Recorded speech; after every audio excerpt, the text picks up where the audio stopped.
चलिए बात कर लेते हैं लोकसभा चुनाव की तैयारियों की। लखनऊ से एक बड़ी खबर सामने आ रही है, जहां पर 5 लोकसभा सीटों के लिए बीजेपी का मंथन जारी है। नैमिषारण्य में आज बीजेपी की बड़ी बैठक होगी। मिश्रिख हरदोई सीतापुर सीट को लेकर चर्चा होगी। लखीमपुर और धौरहरा सीट को लेकर भी चर्चा होगी। विस्तारक, क्लस्टर इंचार्ज, जिलाध्यक्ष मौजूद रहेंगे। लोकसभा संयोजक और प्रभारी भी इस दौरान मौजूद रहेंगे। साथ ही राजस्थान के मुख्यमंत्री भजनलाल शर्मा भी इस दौरान बैठक में शामिल होने वाले हैं।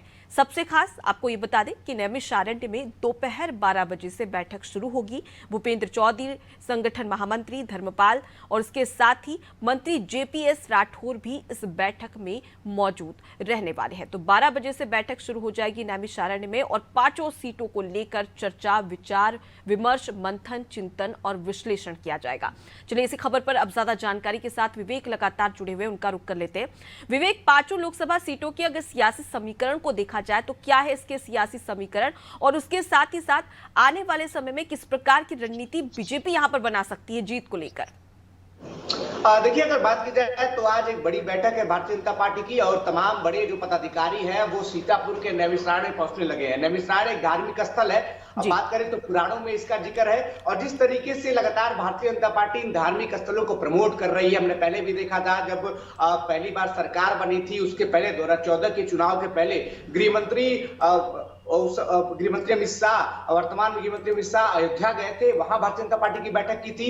अगर बात की जाए तो अभी 2024 के चुनाव से पहले नैमिषारण्य में यह बैठक होगी जिसमें तमाम बड़े पदाधिकारी भारतीय जनता पार्टी के शामिल होंगे। साथ ही साथ राजस्थान के मुख्यमंत्री भी इस बैठक में शामिल होंगे। तमाम लोकसभा क्षेत्र के प्रभारी, क्लस्टर इंचार्ज, जो बड़े पदाधिकारी हैं संगठन की, वो भी इसमें मौजूद रहेंगे और 5 सीटें जो अवध क्षेत्र की हैं इन पे जो विचार विमर्श करेंगे, मंथन करेंगे किस प्रकार से जो है वो इन सीटों पे जाति समीकरण को साधा जाए। 5 सीटें हैं अवध क्षेत्र की, 5 लोकसभा सीटों पे अलग अलग जाति समीकरण है और सभी 5 को साधने की तैयारी में भारतीय जनता पार्टी लगातार लड़ती रही है। बात करें तो सीतापुर की जो सीट है वो समाजवादी पार्टी और कांग्रेस के अलायंस के पास है। कांग्रेस का प्रत्याशी वहां से उतरेगा और जिस तरीके से बात की जाए तो भारतीय जनता पार्टी मिशन 80 की तैयारी में लगी हुई है। उत्तर प्रदेश की 80 लोकसभा सीटों को जीतना चाहती है क्योंकि उत्तर प्रदेश ही दिल्ली का रास्ता तय करता है। ये कहा जाता है कि उत्तर प्रदेश से प्रधानमंत्री चुन के जाता है, तो कहीं ना कहीं ये बड़ी बैठक है और इन 5 सीटों पर सभी जाति समीकरणों को साधने की तैयारी भारतीय जनता पार्टी लगातार करती रही है। अब तक हमने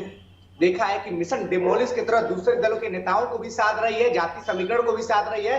अभी भी कुछ इस तरह की प्रक्रिया जो है वो आने वाले समय में देखी जा सकती है। लेकिन अगर बात करें तो यहाँ पे कई बड़े मंत्री, बड़े पदाधिकारी इस बैठक में मौजूद रहेंगे और खास तौर पर अवध क्षेत्र की जो सीटें हैं इन 5 के अलावा उन पे भी क्या सर्वे हुआ है, जो भारतीय जनता पार्टी का आंतरिक सर्वे होता है। बिल्कुल विवेक, तो समझा जा सकता है कि किस प्रकार की रणनीति के तहत भाजपा यहां पर काम करती हुई नजर आएगी और ऐसे में देखना दिलचस्प होगा कि आखिर क्या क्या रणनीति यहां पर बनाई जाती है। लौटूंगे आपके पास, आगे भी आपसे खबर पर अपडेट लेंगे। तो देखिए, बेहद ही खास ये बैठक मानी जा रही है। स्पष्ट तौर पर 5 लोकसभा सीटों पर बीजेपी की नजर रहने वाली है। मिश्रिख, हरदोई, सीतापुर, लखीमपुर और उसके साथ ही धौरहरा, ये 5 सीटें जहां पर नैमिषारण्य में बैठक की जाएगी। बीजेपी के तमाम जो दिग्गज है वो इस बैठक में मौजूद रहने वाले हैं और विचार विमर्श किया जाएगा कि किस प्रकार से 5 सीटों पर जीत हासिल की जा सके और इसी की तैयारी में बीजेपी अब जुट गई है।